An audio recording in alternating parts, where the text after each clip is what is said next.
முதல்ல இந்த மஞ்ச பத்திரிக்கை கும்பல் சாஸ்திரங்களை தப்பா மொழிபெயர்த்து தப்பா இவங்களே ஆர்டிகல் எழுதுவாங்க. இது ஒரு கொடுமையான 200 ஆண்டுகள் நிகழ்த்தப்பட்ட கொடும் போர்.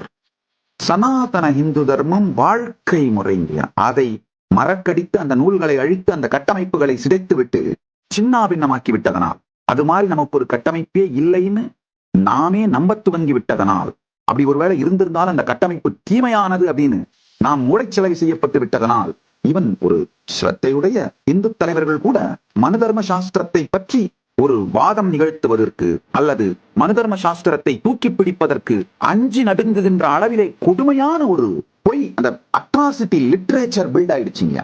அதாவது முதல்ல இந்த மஞ்ச பத்திரிக்கை கும்பல் சாஸ்திரங்களை தப்பா மொழிபெயர்த்து தப்பா இவங்களே ஆர்டிகல் எழுதுவாங்க.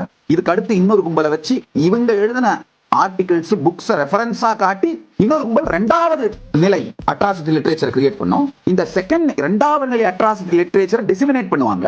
மக்களை இதை பாடத்திட்டமாக கட்டாயப்படுத்தி மூளை செலவு பண்ணுவாங்க. இது ஒரு கொடுமையான 200 ஆண்டுகள் நிகழ்த்தப்பட்ட கொடும்